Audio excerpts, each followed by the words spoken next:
It is just days to the end of the summer transfer window, and Manchester United, who started off quite slow, picked up, looked very exciting, brought in good players, and now they are yet to place even a flattering bid for the two most important positions they have to sort: the goalkeeper and the midfield. Is it a sign that doom is looming for Man United, or should we be calm about it, knowing that Ineos is in control and with Amorim, they have got a plan to have it sorted? My name is Webb. This is the United of Sport. Like, share, and subscribe. Drop a comment and let me know whether you've already paid your 39k to enjoy football, all football, including the CHAN quarterfinals on DSTV for a whole week. Guys, it's a target way of enjoying football. You know that this week there are games I like, I'm available, let me pay for my week. So it's a good way. I think it's a convenient way to enjoy football in HD. Guys, I do remind you, one of the reasons why you're exposed to hackers, to those people who send you funny links and want to hack into your phone and accounts and credit cards, is because you keep going to illegal sites trying to watch things you should be watching legally. Those sites are always tainted by viruses and wrong things around them. That's why you expose your gadget to these internet scammers. So don't you go for those when you can afford to watch football on DSTV. Why do that? Let's get proper into the football talk. Like, share, and subscribe. Nusa Al Mazraoui was one of the key injuries in the last game, but with Lenny Yor and how he held fort, who will worry about Nusa Al Mazraoui, really? I think, yes, we want him back, but I think it's no rush. But I think he could be available, perhaps, for selection for that game. But most importantly, Joshua Zirkzee is back in the team. I'm hoping that away to Fulham, he will play a minute or two in that one, or even more, because we are all excited to see what Zirkzee, Mbeumo, and Cunha could become. But that will be for tomorrow. For now, let's first properly look at the countdown to the end of the summer transfer window, which started slow for Man United, then picked up, signed Cunha quickly, and then later we are back and forth for Mbeumo, and then Shesko came in as a surprise. Dogo had come early in January, looked good, but when it gets to the clear issues United has got to solve, we saw them clearly: the midfield and the goalkeeping. In the Arsenal loss, that's what we saw. That's what was obvious and glaring. United, 10 days, is it 11, to the close of the window, are yet to place even a bid to explore whether a deal can be made. They tried with Carlos Baleba, failed with Baleba, they got stuck. Is there a clear plan? Is it Lucian Agume? Is it Adam Wharton? Is it Javi Guerra? Which midfield are they going for, or are they planning to stick with what they have? I don't think that's the plan. So what exactly is going on? The clock is ticking. So is the case with the goalkeeper.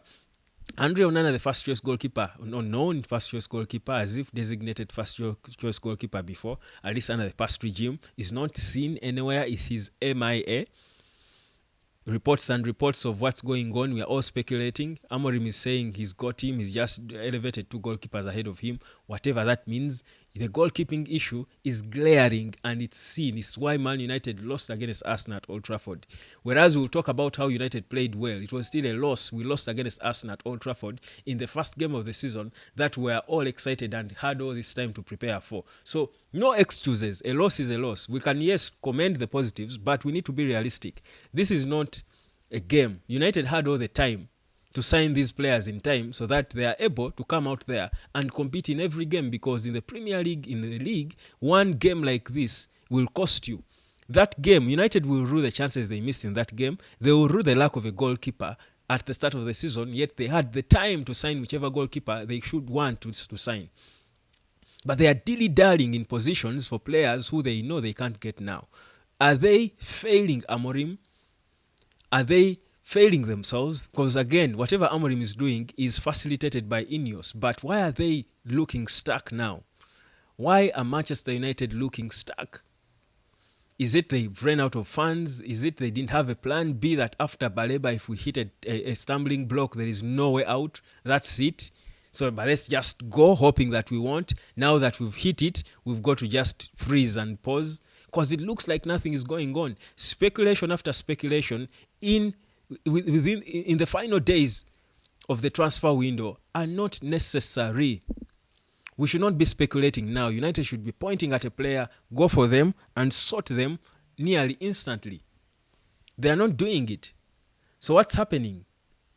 Are they comfortable with what they have when even Kobe, who is seen as the future in the middle, is not playing no football? What's going on with him? When the first choice goalkeeper is not even on the pitch, what's going on? You're silent.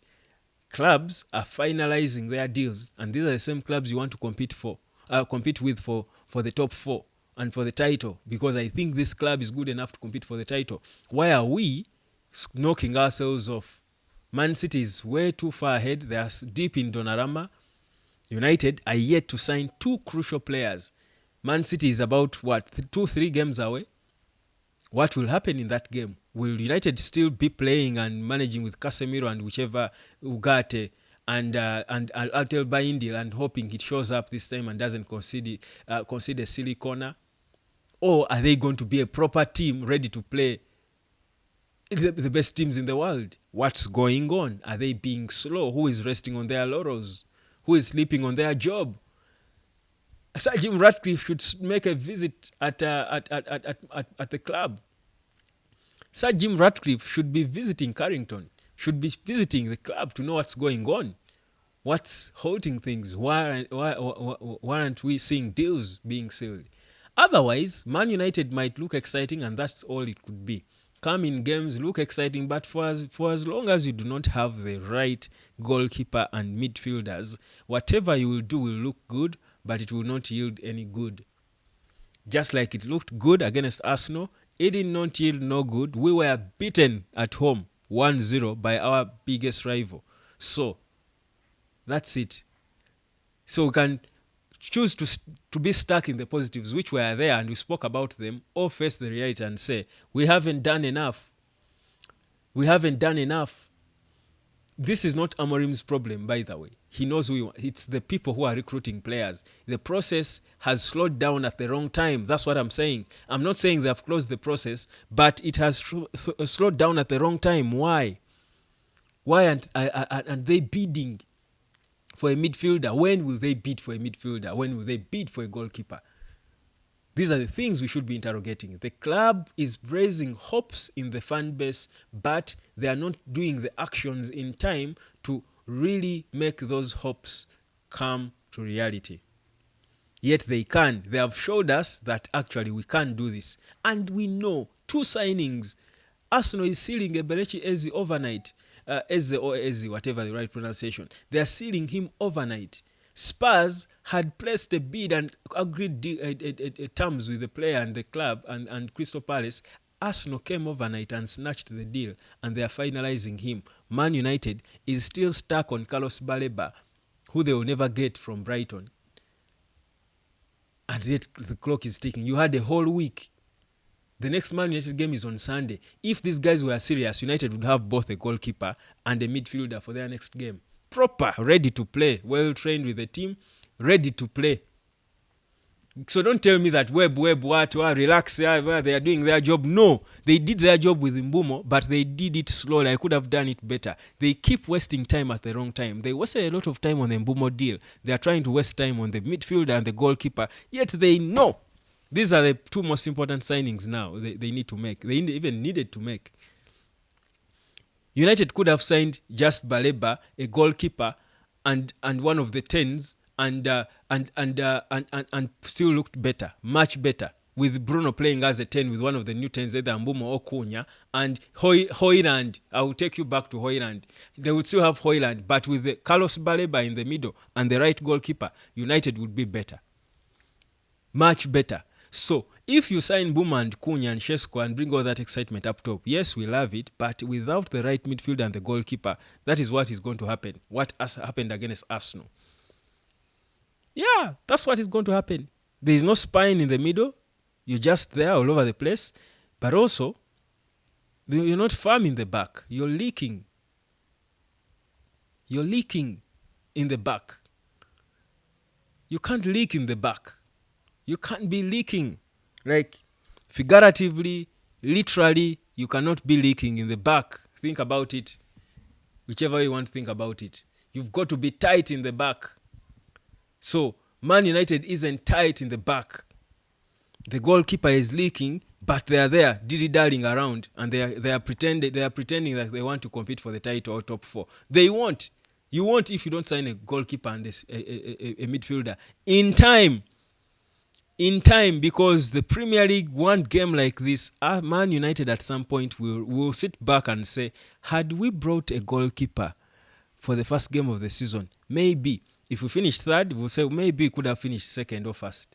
If we finished fifth, maybe we could have finished fourth or third. That game that we still in a silly way lost to Arsenal is going to pain us in the future. You know that. If you've watched football long enough, you know that. So how many more games are going to pain us because of the same goalkeeper and midfielder that we knew from way before even Ruben Amorim arrived that we needed a replacement for Nana, we needed a midfielder. For me, yes, I will credit the positives, I will call out the flaws.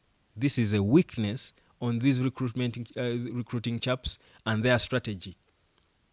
I question it, I see loopholes in it, I see a group of guys who know what to do, but they don't know when to do it. You know, you can know what to do, but you don't know when to do it. You know that you need to understand how the internet pays, because the world today has changed a lot because of the internet. You know that you need to really understand the internet and how at least people earn money from it. But you do not know when to understand. Even when someone tells you and it's glaring that, guys, the world is moving, now we are at the level of artificial intelligence.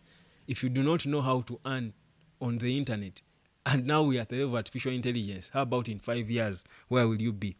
The world will reject you. You will be out of place. I'm saying, come learn how it's done. You're there. So you're being like these Man United recruiters. They know they have to buy a midfielder, but they are there. 10 days to the window closing. Same period, 10 days to the end of this package, as we double the cost. Also, you're there waiting for DSTV to now double the Kawiki package. Then you start thinking, hey, it actually makes sense. Hey, actually, my gadget. Hey, I've been hacked. Hey, how many phones have I bought in the last years because they have been freezing because of these sites you try to pirate football from? Guys, think about it. Come learn and earn. Cheers.